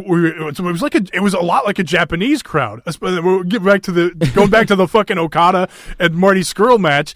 Everybody's watching it, and it was just kind of the same thing. Everybody's kind of quiet, and every once in a while you hear, like in a Japanese crowd, Okada! Right? You know? So, and again, that didn't really play out on TV as well, but in the building, I'm like, this is like watching a match in Japan. Yeah, so, we didn't have no fucking, maybe show your tits! Like, I'm glad we were getting that. Oh, yeah, absolutely. That was it was silence. They were watching. Yeah, they were learning. Like, I don't know much about Britt Baker. I know very minimal about Chelsea Green, Laura Van Ness, what the fuck you want to call that hot mess. I loved the Two-Face thing she was doing, the split down the middle with her gear and everything. So that was something that that I did not understand in the building watching it, what she was doing. She just came across, I just thought she looked crazy in general. And then when I watched it back on TV, I'm like, oh, she's trying to do this side's normal, this side's crazy. So it wasn't until I rewatched it that kind of came across. But in the building and watching it back, Tessa Blanchard comes across like a huge star. Oh, mega star. Her intensity in the ring is great. Really good. And yeah, everybody's kind of talked about the finish or whatever, which actually to me looked a lot better on TV than in the building, because like the referee's third count in the building was almost inaudible, and it looked like a 2 count got broken up, and then all of a sudden the bell rang. It's like, oh, it's over. It looked like that got broken up. Whereas on TV, it played out a little bit better. It looked a little more. It looked like a finish a little bit more on TV. It was definitely awkward, but it was more of a awkward. I'm fucking keeping track of everything, and I'm looking at every little detail because that's what we do as wrestling fans. But I think to just the general audience, it would have been like, oh shit, she won, kind of like Cody's roll up win. I think it would have been that kind of a translation to not a diehard nerd like us. Yeah. Well, I'm trying to think if there's anything else all in related that I wanted to touch on. That roll up, that Cody roll up, I fucking love that he won the NWA championship with a fucking roll up like that. Like it was just such an awesome spot because it's like shit. Aldis already kicked out of the fucking crossroads, and we're gonna get to like what are they gonna have to whip out, and fucking Aldis kicks his leg up. It's like, okay, he's going for the pin. No, Cody gets, holy shit, new champ. Like fucking what an awesome finish. I thought it was just such a surprise. Just like when the spot where Brandy gets in there, gets in the way of the elbow off the top rope. Yeah, that was dramatic. I'm wearing my Brandy shirt right now, Mrs. Nightmare. Nice. Fucking mad props to her, dude. Like I know how it is being at a fucking shitty job, but you can live comfortable. She walked away from all of that. She put all of her fucking beliefs into Cody and herself, and look at what they're fucking doing right now, and just how she was in that match. Fucking great. She looked amazing, too. And then coming out for fucking Flip, too. It's great in that match. Pulling off the Miss Elizabeth shit with fucking Black Machismo. Like, all of that was just so awesome. Lanny Poffo coming out with Jay Lethal. Yes. That was great. We didn't talk about that match at all.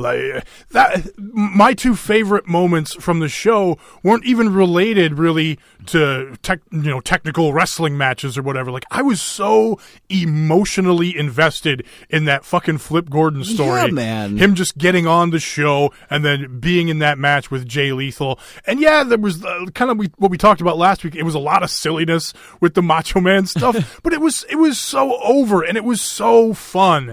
And so it didn't matter. No, and a lot of people too, like were pointing out online too, with like how much detail Lethal had in Black Machismo that night. Like, I guess, and that was actually Macho Man's gear from when he went to WCW or something like that. Like, Lanny Poffo borrowed him some actual fucking Macho Man. I guess he even had the extra strap on the back of that championship to like Macho Man did back in the day when he had to have the extra strap on there. But you can only notice it after he did his quick spin. So it's like the little things like that, like he was paying ode to, and the just the back and forth. Ode's between Warrior and Macho Man, Hogan and Macho Man. Yes. There's just such great shit going on between them too. The 3 elbow drops and then fucking Flip Gordon hulking up and hitting the big boot. Yeah. It's like, if he could be the new Hulk Hogan, less racist, this is great. Like, awesome. Well, and I love that he hit the big boot but never hit the leg drop, and they're teasing doing We're waiting for it. But then they just go into fucking Ring of Honor style wrestling right after that. It's like, oh, it was so good. It was just the way they were going back and forth, and fucking Lanny popping up on the apron, slapping him on the shoulder. It's just being able to do two complete different wrestling styles on a slap of a, that's hard, man. Yeah. Like, I don't think a lot of people realize how it is just, acting or wrestling or music or whatever, just to be in one mindset, then have to just flip to another one of, drop of a dime like that. So sure. It was just such a fucking awesome spot. And, it was just so awesome to see Flip in that spot. And, to me, like I was just saying a little bit ago, that's why I don't think the main event really hurt anything. People just want to complain to me. Like, it's not about Cody. It's not about the Bucks. We were expecting Cody to win the NWA World Championship here. It's around when his father, it was, I think, weeks apart from when his father, old Dusty Rhodes won his back in the day. So yeah, 40 years ago. Yeah, and the title hasn't changed since, which is, remarkable. To me, All In was all about, those people, the Jordan Graces, the Matt Crosses, getting Flips, Flip Gordon to a bigger names, getting fucking Joey Janela, Paige, getting these guys, just getting them, the grand stage to be like, hey, fucking, these are the guys that we love and respect right now. Like, there's a reason why fucking Cody and the Elite and Omega and all of them are fucking selling stupid amounts of T-shirts. Like, they don't need the spot right now. They got the spot. I bought 4 more T-shirts this weekend. Literally them sharing the spot. And that does not happen a lot in any industry or any business, let alone professional fucking wrestling. Yeah. Well, just a couple of things you threw at me in there that brought up some thoughts in my head. Just going back to that opener. This being the biggest indie show ever. They showcased 2 indie stars, one that's been in the business for whatever they said, 15, 20 years. Been in the independent wrestling business for that long, never been on a stage like this in the United States. And then MJF, who's like less than 2 years in the business. So they got 2 indie stars on the biggest stage, young versus old, and they do the right thing. They put the veteran over. They put the good guy over. So right away you got a good feeling in your tummy watching this show. So that was great. And that's why I said, like, some people say, and I even thought about it myself, you didn't necessarily need that match on this show. Fuck that. I mean, that was a great. I fucking was so surprised. That was a great way to start the show, and just a statement saying, this is indie wrestling. This is what we do, and I loved that. And then jumping back to the main event, saying that this isn't necessarily about the Young Bucks or Cody Rhodes. It's about this greater narrative, this greater story, which it definitely is. But I feel bad, and not at the expense of anybody else. I'm not mad at Marty Scurll and Okada. I'm not mad at any of the other matches for going long or any of that. I'm just very disappointed because I know the Young Bucks and all of those guys, Kota Ibushi, Bandito, fucking Rey Mysterio, and of course Rey Fenix, who is awesome in his own right. All of those guys I know wanted to put on a fucking 5-star classic. They wanted to put on a fucking half-hour fucking 6-man tag match and fucking blow it out of the park. I know for a fact that they were probably going to do some crazy fucking spots in that match that they never got to, because the entire show they had these mats, floor mats set up by the front of the stage or whatever that you couldn't see. They were on the floor right next to the stage that never got used at any point in the show. I'm sure it was going to be fucking. Yeah, there's that part in the match where I forget which Jackson brother fucking grabs, I think, Bandito. He's like waving at him like, follow me. They run to the stage, and then he does his little thing off of there. Because Matt did that running dive off of the stage, and I'm sure they probably had more planned up that way that they just couldn't get. I'm sure like Kota Ibushi was going to moonsault off the stage onto whoever down there or something. Who knows? I'm sure they had great stuff planned, but I'm disappointed, because I'm looking at them mats the whole show like, when's somebody going to die? This is in front of me. Let's do this. So So that was I finally want some fuckery out of the ring. right. This is where I could see it, right? But yeah, anyway. So yeah, disappointing only in that way. But I mean, those guys went out and had the greatest 12-minute insanity match you could probably have. Exactly. They fucking delivered, and just they're being so humble about it. Yes, too. yeah. Well, and they delivered the good moments too. We had the moment between Rey Mysterio and Kota Ibushi. Them kind of squaring off one-on-one. They teased an early Meltzer driver and then hit that one later to get the win. Rey Mysterio, gets his 619 caught early in the match, but then hits it later in the match. So they got the key stuff in. It was just they had to tighten everything up or whatever. Hangman Page and Joey Janela. We haven't talked about this fucking insanity match yet. They brawl all over the place. Fucking the rite of passage off the ladder through the table. That was fucking insane. The boots in the bag and fucking Penelope, dude. Yeah, she looked awesome. Fucking great. Yes. A little fucking Matrix move. Fucking can't hit me, motherfucker. Loved it. The telephone in the bag, because he used the telephone to murder Joey Janela, so he's fucking murdering this other Joey with a telephone. And yeah, the fucking finish off the ladder was insane. Joey fucking Ryan coming out to a parade of penises was perfect. Dicks everywhere. It was just, fucking flipping him over, doing the dick flip, and the penises carrying Hangman Page out. I loved Hangman's tweet, I had a really weird day. Or whatever it was. But, right there is the thing. It's did we really fucking need that part of All In?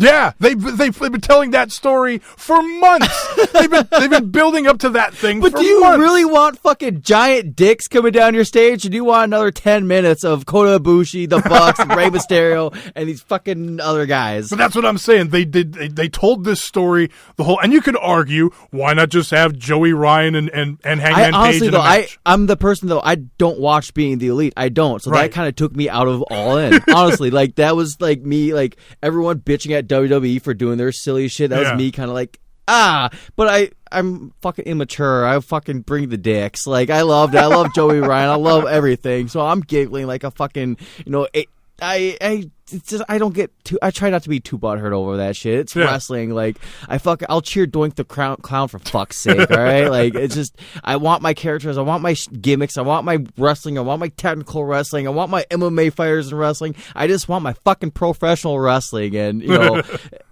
dicks or no dicks, I'm all in. And here's the thing: is I'll sit here and complain about stupid stuff and silliness on Raw and SmackDown and all of that too. So I can completely understand somebody looking at what happened there and being, "What the fuck is this?" And why is this on the show? There is a reason why he's coming back and everything, but what has me most into it is that Hangman Page got to do probably the match that he wanted to do. He probably wanted to have a crazy all-out brawl with fucking Joey Janela and do a fucking rite of passage off a ladder, and that was the match he wanted to do. More than likely, that's why he got it. And so we have something to look forward to. At some point, we'll probably get a Joey Ryan and Hangman Page straight up singles match somewhere down the line. Whether it's another at All In, dicks tied behind their back match, whether it's All In 2 or some Ring of Honor show or bar wrestling, it's going to happen at some point.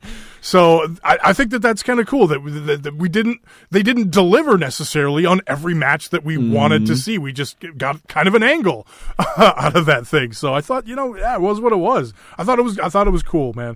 Like I said, I wouldn't change anything about the undercard. No. They just needed 15 minutes, 20 minutes extra, tack it on to the end of the pay-per-view, and it would have been perfect. Right. So lesson learned by everybody there. It's just, it is what it is. Life goes on. It was a great fucking show. Everyone's smiling. Yeah, absolutely. Who else can get a room full of 10,000 fucking people smiling over dicks? Right? Exactly. Fucking, it's great. My girlfriend hates wrestling. She loves Joey Ryan. It's that to me shows you just shows me I don't care what your fucking shtick is. I don't care if you're fucking playing finger guns in the middle of the ring, fucking choke slamming a 12-year-old or fucking putting on an hour classic. It's pro wrestling. It's fucking great. It's escape from reality. It's Mortal Kombat without the skulls being crushed. It's fun shit. Couple other things I wanted to talk about from Starrcast weekend. Like I said, it was cool just being there, just attending. And so I one of the things that kind of got me into wrestling podcasting back in 2010 was discovering The Torch and their live casts or whatever for free. And then I eventually became a subscriber. And so that led me to subscribing to The Observer and enjoying their podcasts, and then discovering all sorts of other wrestling podcasts. I talked about We Watch Wrestling. Those guys were there, got to see and meet them for the first time. That was awesome. Marty and Sarah Love Wrestling, talked about them with the fucking alien t-shirt. If we were to be there, we'd be like right next to Bischoff, like, hey, can I have $5 to go get one of those Tonkin gins? We'll talk about that in a second here. So I bought a ticket, and I didn't realize it was a meet and greet ticket. I just thought I was buying a ticket to go to what was called the 4-Star Summit, and that was the Torch guys and the Wrestling Observer guys just talking. You know, they're not necessarily rival dirt sheets, but they're the ones that started it. You know, Meltzer started the Wrestling Observer in the early 80s, and he's been doing it since then. He's the original quote-unquote dirt sheet. Wade Keller started his with the Pro Wrestling Torch in the late 80s, and he's been doing it since then. So they're like two of the oldest, wrestling journalists that exist. And so I've got immense respect for those guys. They've been doing it and doing it right for a lot of people criticize fucking Meltzer because shit gets taken out of context and blown up. It's the internet. It is what it is. And you know what? And people are allowed to have their opinion too, because some people just don't like how he sounds or whatever. People don't like Wade Keller because he says W's really fast and he has low quality audio podcasts. That's fine too. I get it. I understand. So everybody's entitled to those opinions. But this was a really special weekend for me because with me doing my own podcast now, starting it a couple of years ago, all of those podcasts were really big kind of inspirations for me and really just got me deeper into wrestling fandom. And I wouldn't have driven 3 times to Chicago, 6 hours each way, 3 times in the last year if it wasn't for this deep wrestling fandom that I find myself in. And so going to that 4-Star Summit just to see those guys talk was special, but I didn't realize I didn't need to buy a ticket for it. My general admission one would have got in. So I end up going to the meet and greet with them because I bought the meet and greet. It's like, well, I guess I'll meet them and greet with them. Well, what was funny is earlier in the day, I'm sitting at the bar and up walks Bruce Mitchell and he sits down next to me. We're just chatting, and then Wade Keller walks up. I'm sitting there at the bar just kind of chatting with Wade Keller and Bruce Mitchell earlier in the day, and then like later I'm at the meet and greet and I'm like, Jesus, we could have just did this at the bar earlier. I could have saved myself $40. I could have bought you a fucking drink instead. Exactly. Right? So I kind of joke with them, but I get the picture with them and all that. It was cool meeting Meltzer and Alvarez and all of those guys. Oh, for sure. So what was really funny is I'm in line, right? And this picture ended up on Reddit. I took a picture because the Tongans, the firing squad, the Gorillas of Destiny were doing their meet and greet right next to Meltzer and all those guys. Yep. And it's funny because coming off of the G1, Meltzer just roasting them. Well, not necessarily. Yeah. Taking jabs. But it was more like I got a kick out of, Tama Tonga saying, have a shitty match with a shitty finish or whatever in the G1. And he'd come back and be like, yeah, Davey Meltzer said that was 5 stars and that was a great 6-star match. Da, da, da. So the barbs were going back and forth between those two. And I think in a good natured way, mostly. Because, Dave knows that Tama Tonga's being booked to have these shitty finishes or whatever. It's not that Tama Tonga's going out there trying to have a bad match. He's out there having bad matches because he's supposed to have he's a good athlete. You're telling me that New Japan doesn't give all the wrestlers 100% freedom? So anyway, you don't want to throw that out there, Tommy. Be careful what you're saying. So I tweeted that picture or whatever of that whole situation just because I thought it was funny. It's like, oh, they're right next to each other now after a little bit of smack talk earlier, from a couple of months earlier. But then I also noted in that tweet, and oh, by the way, on the other side, there's Eric Bischoff over there sitting by himself. And so this whole time that I'm in line to meet Dave Meltzer and the Torch guys, there's a huge line for the Gorillas of Destiny. But Eric Bischoff's he's just sitting there by himself. These are the only 3 groups in the room. Brian Cage wanders in a little bit later. He's starting to set up his meet and greet. He brings in a big-ass box of T-shirts. He slams that on the ground. But Eric's sitting there with no line, nobody around. One or two guys walking up to him eventually, to get autographs. One guy lingers around too long. Yeah. Eric looks like he's frustrated with this one guy lingering around too long. Looks like he wants nothing to do with this guy. Apparently, and I didn't notice this, but apparently Eric was just drinking all weekend. He was, whatever. He didn't look like he wasn't. I guess this is what people are saying, that he looked like he didn't want to be there, was enjoying his drinks or whatever. That's fine, whatever. But I just thought it was funny that because there's like heat between, or not necessarily. I don't know if it's heat or not, but Eric constantly talks shit about the Observer and Torch guys on his podcast, his Conrad Thompson podcast, because look, I don't know if you've heard any of those Conrad Thompson podcasts. No, I try. I don't really go balls deep with podcasts. Right. And honestly, I listen to a bunch, being a podcaster and all. But basically, what the format is. In that one, the Bruce Pritchard one as well is. It's just so hard for me to keep up nowadays. I hear you, brother. And look. As well as like wrestling podcasts, I was like, I can't. I really get too many fucking ideas from other podcasters and get that shit stuck in my head. So yeah, it's just a personal thing. It was right. I can't go to the wrestling podcast route because I have before, and it's just like. There's a lot of good shit out there, and if I do, it's sometimes usually the Store Horsemen, which I played for you before, and that's because they're just a bunch of fucking jackass fucking comedians with raunchy humor. So yeah. But basically, Eric tries to push forward this the narrative of what didn't necessarily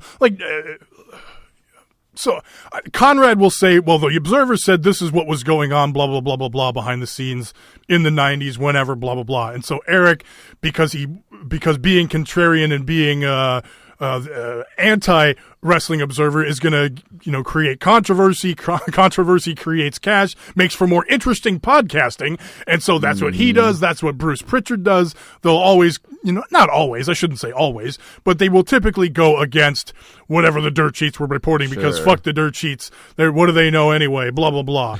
So that's kind of the gimmick with the Conrad Thompson podcast. So there's the mostly fan created hubbub between, because the Twitter goes crazy, the internet goes crazy, the internet screams about it, and so people were talking about just the controversy between Eric Bischoff and Dave Meltzer, and that came out on Reddit and Twitter today. That we had a big line for our Meltzer saying this. We had a big line for our autograph signing, and nobody was there for Eric. And genuinely there was I saw 3 people go up to him.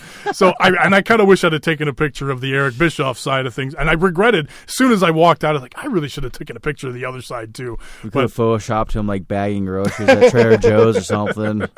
Yeah. So I think that was, and we talked about the cigar thing. That was really cool too. And yeah, just bumping into just cool people all weekend. I ran into Wade Keller and the Observer guys, but Wade Keller was everywhere. I kept bumping into him, and I'd be like, "Hey, Wade, what's going on?" He'd be handing out coupons for his VIP site and stuff. I'm like, okay. I'm good, Wade. He's like, yeah, I know. And seriously, going to park at the Sears Center at All In, I'm pulling in there, whatever, and the parking attendant's waving me into a spot. Then he has me stop and wait for people to get out of their car. People getting out of the car, it was Meltzer, Alvarez, Wade Keller, and Bruce Mitchell. They were all fucking rode in Wade's car, and I parked right next to him. It was like, this is fucking insane. I keep running into these guys. It was crazy. After All In, I wanted to talk about this too. After the show, obviously everybody sticks around for the post-match speech between the Young Bucks, Kenny Omega. That's what's worth watching about Being the Elite this week. All of that post-match speech or whatever is on there, so you got to check that out. They talk about we're not jokes on the people. The match really wasn't a half hour long. They just wanted a 10-15 minute speech at the end of All In. Well, he even says in the post-match, he's like, could you tell we were kind of rushing through that one? I mean, we had to beat our opponents really faster than usual. usual this time. So, but yeah, he even addresses it in there. You know, they tease the idea of All In 2, but no, we don't have anything prepared. We don't have a graphic. We're not announcing anything. Cody makes a big speech. Kenny Omega makes a big speech. Good stuff. But the whole crowd sticks around for this after the speech. You know, they're 10, 15 minutes after the show, Just after waiting this. for a post-match. Just to see what these guys have to say, just to listen to them after, you know, sitting through this long show, the pre-show, the 4-hour show, all of it, you know. So everybody sticks around. Then they're done. Finally, everybody leaves. I linger around the arena because I know it's going to be a shit show outside. Yeah. I go outside. Turns out it's a shit show. Everybody's trying to leave. So I'm like, well, fuck this. I got tailgating supplies in the trunk. I pop the trunk. I light up a cigar. I crack a beer. Nice. I just hang out. I watch the chaos ensue. Fuck it. I just wander around a bit. Some other people are doing the same thing, just hanging out. The tailgaters busting out their stuff again. You know, I only had the one beer post, Joe. I had to do some driving. I didn't want to go crazy. Exactly. So, you know, I took it easy. So I waited a good long while, ended up walking back up to the building to use the Porta-Biff. They had some Porto-Biffies set up for the all-out party that was up there. So thank God for that. Did that. Then finally left, went back to the after party back at All In. That was a blast. You know, again, you're running into DDP. All the ladies were there. Tennille Dashwood's hosting. Did they do like a early morning DDP yoga session out? Actually, they did that the next day. Oh, awesome. It was either Saturday or Sunday morning, and that was one of the things you had to buy a pass for. Yeah. You know, like DDP yoga with fucking DDP. That was the thing you could do. So yeah, everything you could imagine you could do there with meet and greets and hanging out with these people. So that was really cool. Imagine most of us wrestling fans be like, "Can we just watch you do DDP yoga?" Like, I'm not bending over, man. Especially the night after the after party when everybody's hungover or whatever. So, so the after party was a cool thing, but it only went to like 1 a.m. Oh. So, like, I get, and Might be a city ordinance thing. You said it was kind of a. It's Chicago. It's like the third biggest city. It's not Chicago. It's Rosemount. Yeah, it's like Schaumburg or whatever. It's the upper scale. So, but yeah, so they shut that down at 1 o'clock. They stopped selling alcohol. The main bar in the lobby's closed. I didn't stick around very long, but Wade Keller's report, because he was hanging out in the lobby with a bunch of people from the Torch website, and I guess people were like, not his people, but there were people hanging out in the lobby just passing around a bottle of Captain Morgan. Somebody throws up in the fucking urinal, I guess. It's a big mess. But the after party was cool. The band that does Cody's theme music, Downstate, they played. They do that awful all-in theme that you made. Oh, yeah. Made a book Kazarian's band. Yeah, that's not much better. Vex Timber. They at least got the band from Lucha Underground, the fucking Metalachi. Yeah. Yeah, those guys are great. Seen them live. So check them out. Here's the I think Cody's music fits him, and I'm used to it at this point. But I remember when Cody first came out with that music that he has now, that song by the band Downstate. I'm like, this is some like mid-2000s Miz shit, right? Yeah, that fucking All In song was same thing. I'd rather Kazarian's band, honestly. So I've always thought that about this band, but the music I think fits him. He's kind of from that era. Whatever, it is what it is. And then midway through their set, of course, they play Miz's song because they wrote that song too. And oh wow! I'm like, I've never put two and two together. Of course, that makes perfect sense. I came to play. I'm like, oh, okay. And granted, I'm not into that style of music. It's not really my thing. But I'm like, okay, this is kind of cool. They're playing Miz's song. Yeah. They're playing the all-in theme. They're playing fucking Cody's music. I'm like, okay, this is kind of cool. So I got into it, whatever. It was a good time. I enjoyed it. But yeah, they shut down the after party at like 1. Wait. Did anybody please tell me someone shouted at them, Freebird rule? No, I don't think so, no. Damn. But what was funny is they had like the drummers play into a click or whatever, so he's got the headphones and the little gimmick set up next to the drums so he could, play, because they got little like in all their songs they got little synth things going on in the background or whatever. So but for the Miz song, like they had the whole little like the little intro gimmick with like the cameras popping and everything else, like the squeaky noise, all that stuff, and then awesome, Right, so right. They do the whole thing going into the song, which I thought was kind of funny. But yeah, I never put that two and two together with that. So I think that's everything I wanted to talk about All In and Starrcast. But yeah, if they ever do this again, and you first off, you got to go. And you, all the listeners that didn't go, you got to go. And you got to do the Starrcast thing. It's so cool. Like, I'm glad that outside of All In, honestly, I'm glad the Starrcast was a huge success, because to me, like, since day one of it announced, it's like, this sounds awesome. Like, all these people, all this, potential for the stars to sell, interact, mingle, podcasters, audience, everybody. I was like, oh, this sounds great. But it's like, oh, man, is this just going to be a giant fucking clusterfuck of just, dickhead wrestling fans and blah, blah, blah? Oh, it was great. No, I'm so glad to hear it was just positive for everybody. It was just cool. Everyone's laid back. People are mingling. Like, it's just, for something that could be so fucking sour easily, show-wise and, hotel-wise, just all around everything. Fucking 5 stars. Yeah. Fuck. Like, it was a 5-star weekend. It's such a a great note for the pro wrestling world, and this is goddamn. It's so great to see that shit. We don't get that shit too often. Well, I had a few other things in our notebook here to talk about. We were going to talk some SmackDown. I wanted to talk MLW's doing War Games on Thursday this week. I wanted to talk about... That's like War Space Games or just War Games, one word? Man, I don't know. They might have... I don't because they did one in the early 2000s when the first time MLW was around, so maybe they have... I don't know, a statute of limitations or rights of first refusal, something. I don't know legal shit, but maybe for some reason they're able to do War Games. Right. Simon Gotch can be Simon Gotch, but Jack Swagger has to be Jack Hager. I don't know what the rules are, but MLW's doing a War Games on Thursday, and they're going to broadcast it on their TV show next week.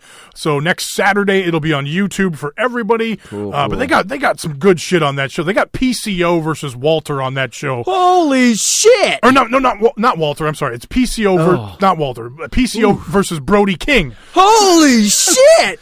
And a bunch of other really cool matches. So I'm hoping they put that on their fucking TV show. Yeah. In the coming weeks. So look out for that. Ring of Honor. I'm fucking coming with a fucking high squeaky voice this whole episode, like a fucking Star Wars TIE fighter, like.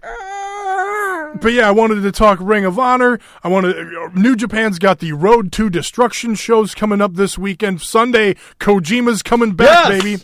So I wanted to talk about all that stuff, but we're already an hour and a half into this, man. Kojima's coming back. Jeff Cobb is a beast on Ring of Honor TV. Yes. Fucking watch MLW next week. Watch SmackDown. Raw was weird. Summed it up for you. Basically, and to change my tune off of last week, I went back and made sure to watch the Becky Lynch stuff I missed. I am all in on the Becky Lynch and Charlotte stuff. Loving it. SmackDown's been killing it. It's been a fun show, Fucking start to finish. R-Truth and Carmella, that was great. God damn. Fuck off, man. That was fun. Right? All right. Mixed Match Challenge is coming back. I'm stoked. Fucking Wrestling World. That snake behind me, great times. Mae Young Classic starting. Classic. That's going to be hot. Tonight. Like, God, like, why complain on wrestling right now? There's so much to offer. Correct. And, god damn, so great to be a fan right now. Couple more quick things before we get gone. Match of the week. What you got there, Taco? Oh, we doing this? Going to SmackDown. That Daniel Bryan Almas match to start off fucking SmackDown was just fucking. I could watch these guys wrestle each other forever. Like, I don't care what fucking ring it is. It seems like they know each other so fucking well. Two great wrestlers. They know how to speak wrestling. They know how to speak the same language to each other, and it fucking shows. And it wrapped up last week's SmackDown too. We didn't get a finish from it. We got a finish this week. We got Almas coming out saying, "I need to finish what I started." And I'm digging the intrigue too, because you got the mixed match thing kind of going on here. You got Daniel Bryan with Brie, you got Andrade with Zelina Vega, and then Miz and Maurice. So you got kind of a 3-way mixed match thing here that plays into what's going on with the mixed match challenge, although it's different teams. But I mean, just them doing that is kind of intriguing, and it just the 3-way story there I think is cool too. Yeah, and it's.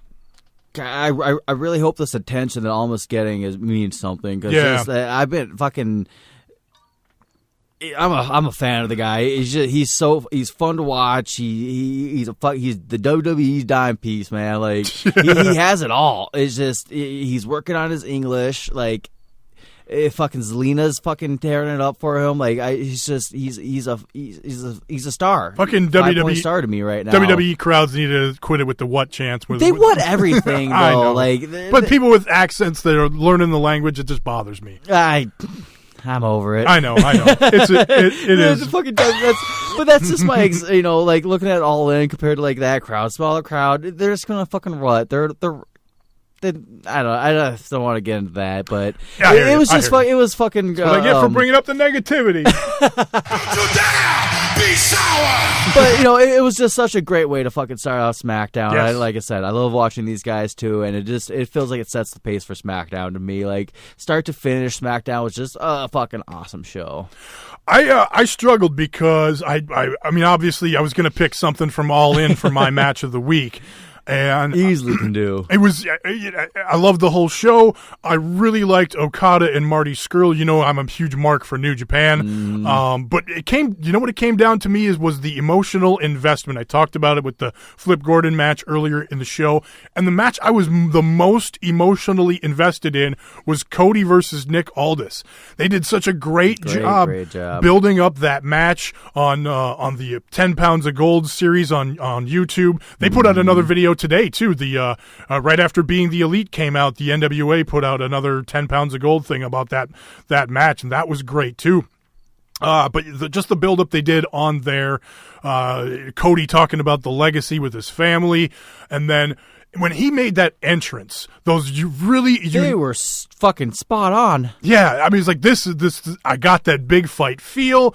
He was coming out there with DDP by his side, and he's coming out on the ramp, and he's got his dog. He's got Pharaoh with him, and it was such an emotional moment because I'm looking at Cody, and the ramp is like right in front of my seat or whatever. So I'm looking down at this. Cody's got his Brandy there. He's got his dog, and I'm looking at his dog, and his dog is not quite whimpering, but his dog is like hearing this huge crowd cheering, and the dog's like, whoa, like, oh, is everything okay here? And Cody's like, yes, it's cool. And like, I felt something in my heart, and I'm like, Jesus Christ, I have all of the feels going on right now. What is happening?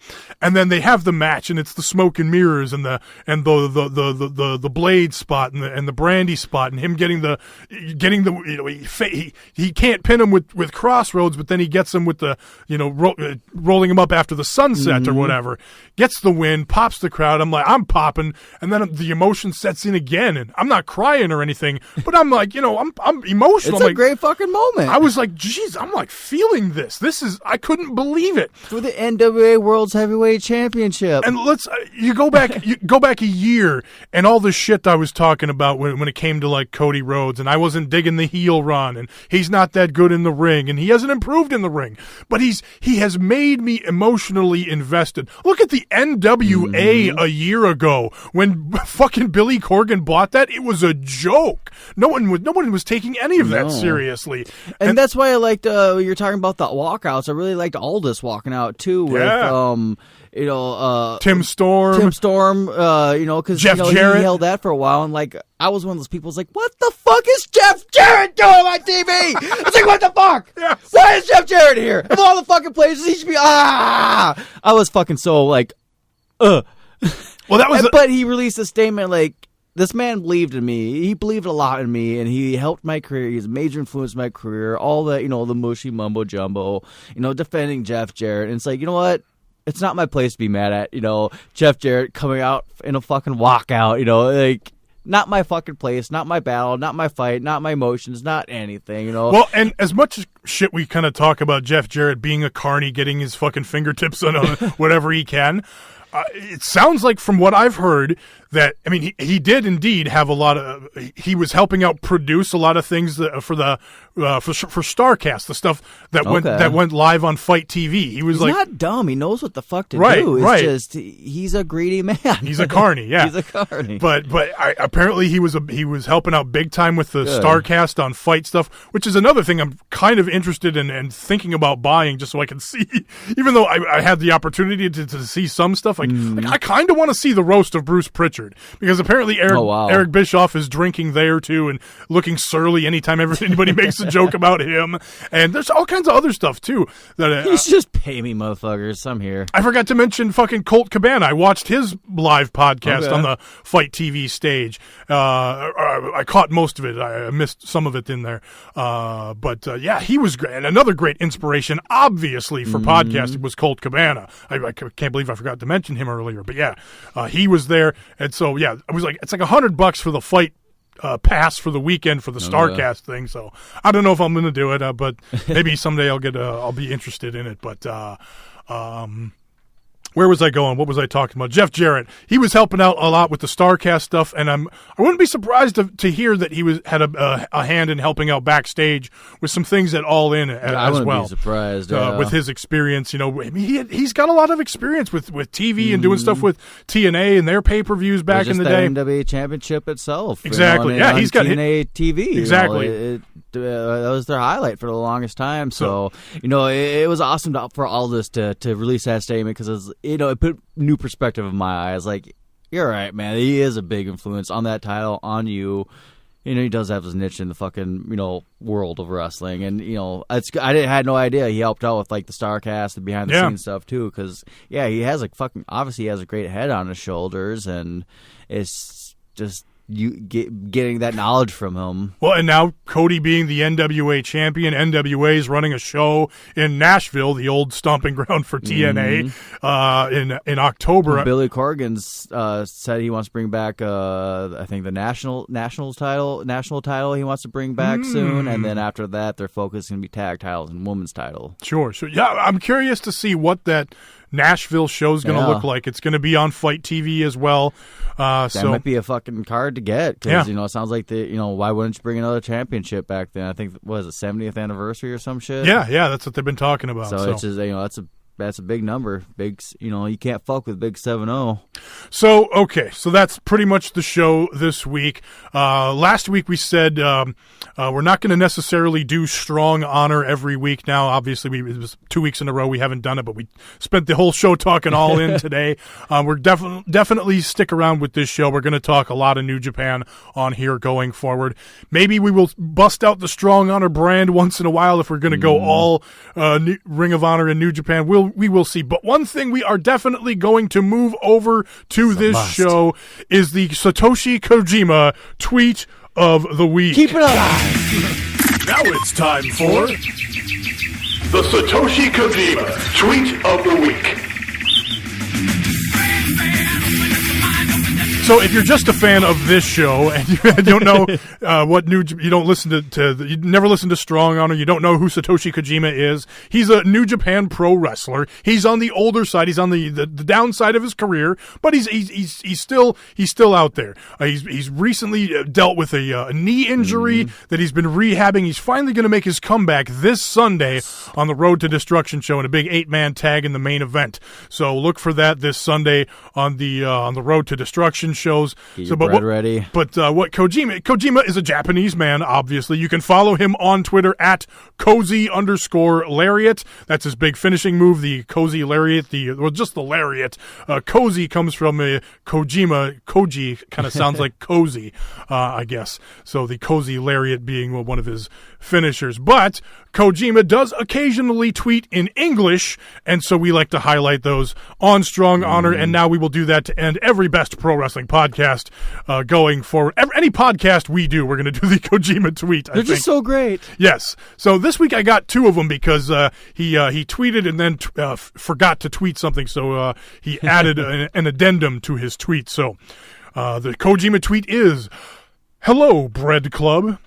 I will return to the battlefield after a week. Every day after workout, eat delicious bread every day. It will appear in front of you. Thank you." And then he tweets again, "Oh, I forgot to say, Bread Club, the best, baby." So check out Kojima on Twitter, cozy_lariat. That's the show for this week. Thanks for checking it out. Thank you very much. If you're new to the show, like I said, rate, review, and subscribe. Help us out there over on iTunes. Follow the show on Twitter. Interact with us. Join the conversation at BPW Podcast. I'm on there at Tommy Stryker, spell Stryker with a Y. Email the show, bestprowrestlingpodcast at gmail.com. Taco, where can people find you? Follow me on that Twitter machine at HGREV Taco. Follow the other host of the show who's absent today, Joe, at Joe BPWP. Just think Joe, Best Pro Wrestling Podcast. Joe BPWP, hopefully he makes it back next week, gets his air conditioning and liver issues taken care of. Joe. So that's it. That's been the show. SLTDwrestling.com for this podcast, other great podcasts, fan articles, the Fantasy League Predictions League. The Fantasy League just got restarted, so now's a good time to get in on that. And then they do predictions for every WWE pay-per-view. So SLTDwrestling.com for that. Predictions next week for Hell in a Cell. So come back for that. So that's it. Bye. Peace. Happy All-In, everybody. What does that mean? Listen up, wrestling fans. Distraction. Too many distractions. Absolutely.